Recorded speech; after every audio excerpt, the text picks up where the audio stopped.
जय हिंद। आप सभी का सिद्धार्थ सर यूट्यूब चैनल पर स्वागत है। मध्य प्रदेश महिला बाल विकास पर्यवेक्षक परीक्षा 2024।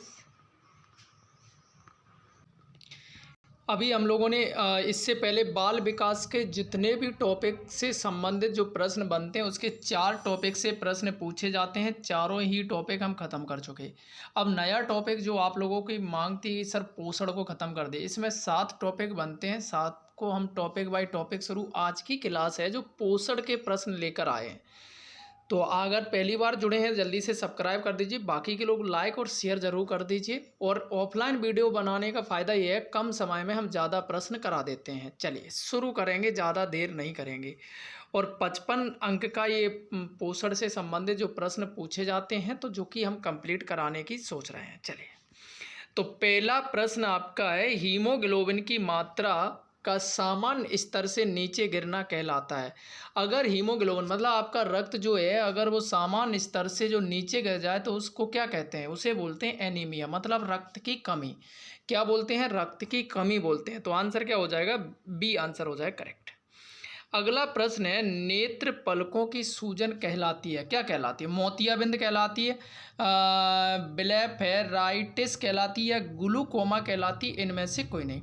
तो देखिए दूसरे का अगर मैं आंसर की बात करूं, इसे बोलते हैं जब नेत्र पलकों में अगर सूजन आ जाए तो इस रोग को बोलते हैं ब्लेफेराइटिस।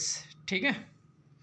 प्रश्न नंबर 3, भारत की स्वास्थ्य समस्याओं को वर्गीकृत किया जा सकता है। तो वो पहला है आपका पर्यावरण स्वच्छता के आधार पर, तो भाई सही हो सकता है।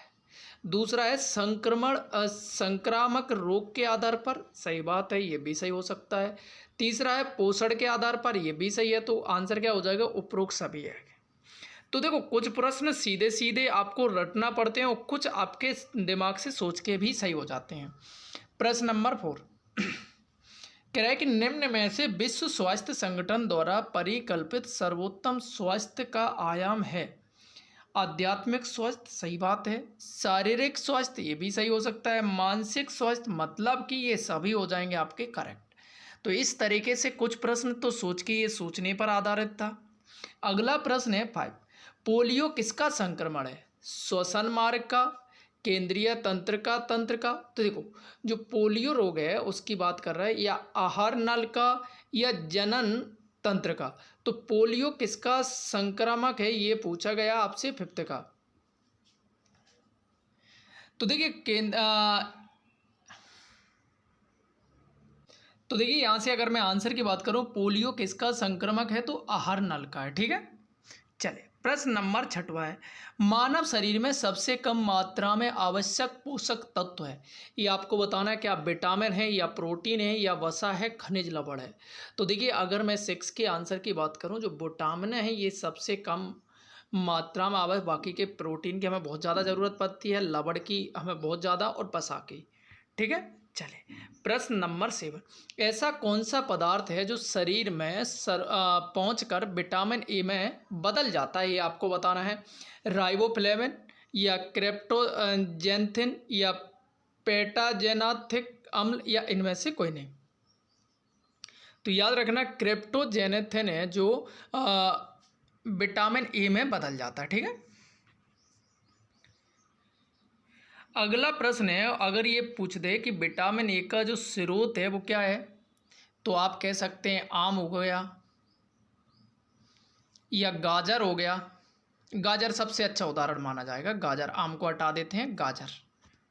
चले प्रश्न नंबर 8 है, निम्न में से किस बीमारी को विश्व स्वास्थ्य संगठन ने विश्व से उन्मूलित घोषित किया है?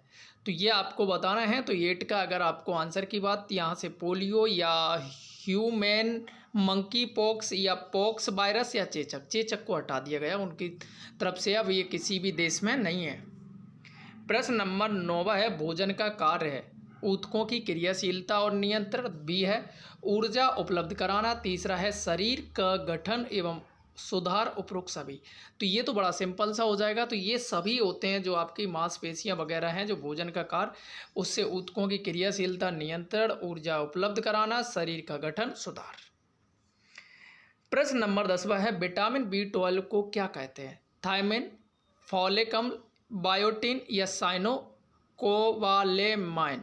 तो देखिए ये तो बड़ा सिंपल सा आंसर हो जाता है। मैंने बहुत सारे विटामिन से आपके वीडियो डाले हैं जो प्ले लिस्ट में मिल जाएंगे। तो देखिए ये 10 प्रश्न हो गए। आपको लास्ट में बताना है कि कितने प्रश्न आपके सही हुए, क्योंकि वहाँ से एक तैयारी का पता चलता है। और शेयर लाइक ज़रूर कर दिया करो, अगर हम मेहनत कर रहे हैं तो आपका भी फर्ज बनता है सपोर्ट करने का। 11 प्रश्न है, निम्न में से आयरन का भरपूर स्रोत है, ये पूछ रहे हैं। तो देखिए यहाँ से सीधा दूध, अंडे या हरी पत्तेदार सब्जियां, सोयाबीन। तो देखिए जब भी आपको खून की कमी आती है तो डॉक्टर कहते हैं हरी सब्जियां खाओ, पालक वगैरह बहुत सलाह देते हैं, ठीक है। प्रश्न नंबर है 12वां, बच्चों को प्रतिदिन कितनी ऊर्जा की आवश्यकता होती है, ये आपको बताना है। तो 12 का आपको बताना है। तो देखिए यहाँ से 500 से 1000 कैलोरी या 1000 से 1200 कैलोरी, 2500 से 3500 कैलोरी या 1800 से 2000। तो देखिए यहाँ से 12 के अगर मैं आंसर की बात करूँ 1000 से 1200। मजदूर को, एक मजदूर जो वर्क करते हैं वो 2500 से 3500 हो जाएगा अगर मजदूर आ जाता है, इस बात को ध्यान रखना है। नॉर्मल ग्रेडी की बात करें तो ये 1800 से 2000 के बीच में हो जाएगा। अगला प्रश्न है, भोजन में पाए जाने वाले सेलुलोज का कार्य होता है। तो देखिए पहला क्या हो जाएगा, यह रुचांश के रूप में कब्ज को रोकता है, सही बात है। भोजन के पोषक तत्वों के अवशोषण को बढ़ाता, नहीं, सेलुलोज का ये काम नहीं है। अगला है, यह भोजन के पाचन में सहायक होता, नहीं, वो HCl होता है। तो आंसर केवल क्या हो जाएगा, ए आंसर हो जाएगा। 14 प्रश्न है, निम्न में से प्रोटीन का कार्य है। पहला है एंजाइम व हार्मोन का संश्लेषण। तो भाई देखो ये सही होता है, प्रोटीन का वृद्धि एवं विकास ये भी होता है। शरीर के ऊतकों की मरम्मत एवं रखरखाव, तो ये आंसर हो जाएगा, डी आंसर हो जाएगा। प्रश्न नंबर 15 है आपका, निम्न में से कौन सा विटामिन वसा में विलय नहीं है। तो विटामिन सी, के या ए या डी। तो 15 का आपको बताना है। तो देखिए मैं आपको बता दूं, वसा में विलय नहीं है। तो देखो मैं आपको बता दूं, BC ये पानी में विलय होते हैं। बाकी के सभी, मैं एक ट्रिक बता दूं, कीड़ा, ये सभी वसा में विलय होते हैं। वसा में देखो के, ई, डी और ई, ट्रिक को याद रखना। कीड़ा वसा में क्या पाए जाते हैं, कीड़ा पाए जाते हैं, ऐसे याद रख लो। बाकी के पानी में बी और सी। चलिए प्रश्न नंबर 16, विटामिन ए की कमी से होने वाला रोग बताना है। बेरी बिटोटस स्पॉट्स या स्कर्वी, ये सभी। तो देखिए यहाँ से 16 का अगर मैं आंसर की बात करूँ, आंसर क्या हो जाएगा, बिटोटस स्पॉटस बोलते हैं, या कह सकते हैं आपका रतौंधी। क्या कह सकते हैं, रतौंधी भी बोल सकते हैं इसे। सबसे अच्छा इसका गाजर, इसका प्रचुर मात्रा में गाजर सबसे अच्छा लाभदायक माना जाता है, ये बात याद रखना। स्कर्वी विटामिन सी से होता है, बेरी B1 से होता है, ये आपको याद रखना है। प्रश्न नंबर 17 है, नियासिन, अच्छा शब्द, चलो ठीक है, नियासिन चले की कमी से होने वाला रोग बताना है। बेरी, पेलाग्रा, स्कर्वी या एनीमिया। तो 17 का अगर मैं आंसर की बात करूं, नियासिन से होता है पेलाग्रा, ठीक है। चलिए